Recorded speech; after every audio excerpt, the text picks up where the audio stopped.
which I'm excited to introduce. This is a phenomenal story. Cindy Crenshaw grew up in the foothills of the Northern People's Republic of California. Back then it was great, yeah.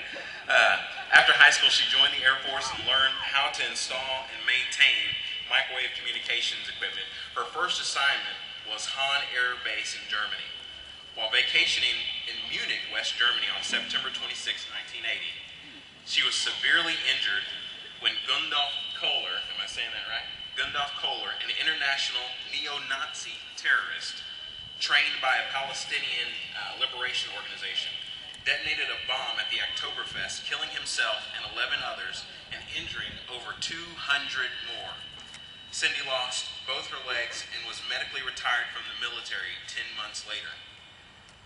She moved to Oklahoma in 1983 to attend classes at OSU. She has raised 3 children, Jason, Ryan, and Rachel, and currently resides in Perkins. Cindy is a certified peer visitor for amputees and hopes to finish school so she can counsel veterans who have trouble dealing with amputations as a result of war. Everyone, please give a round of applause for Cindy Crenshaw.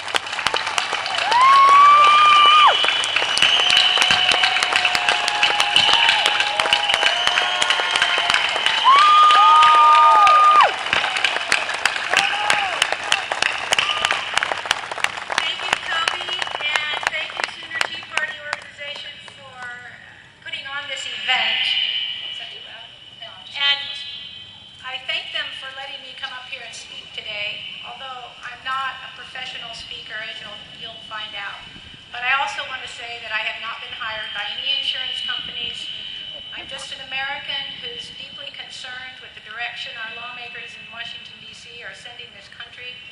I'm afraid because I see our freedoms being stripped away from us almost daily.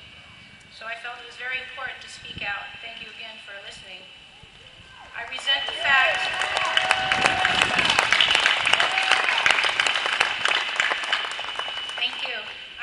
fact that we have a president who proves by his actions that he does not like this country.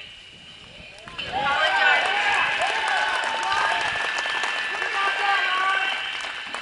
apologizes to other countries for the actions of our country. He's friendly with dictators. I'm very proud of America. I think our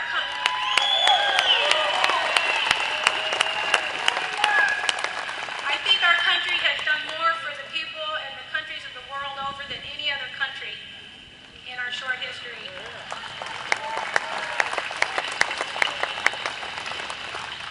In addition to having a tyrannical president, we have lawmakers who are above the laws they themselves have passed.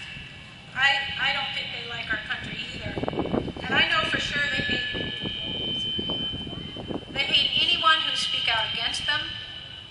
They boldly call us un-American, Nazis, terrorists, racists, just because we're speaking out against policies that affect our way of life.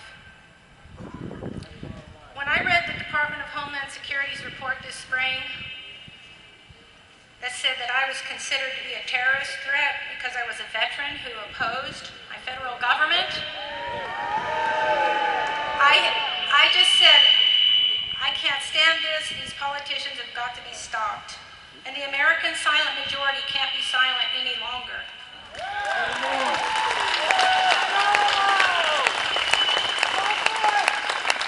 Our freedom is at stake here, and it's time we said enough is enough.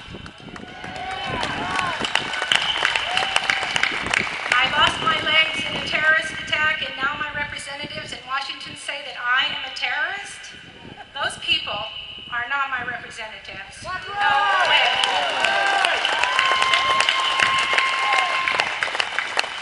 Today, the last statistic I read was 2.6 Americans have lost their job since Obama took over the White House. Unemployment rate is 9.5% and going higher. What happened to his promise of 3 to 4 million jobs created? And unemployment no higher than 8%. Where did that go? He's taken over our auto industry, our financial system, the banking, the housing system. Now he and his administration have their eyes on our health care.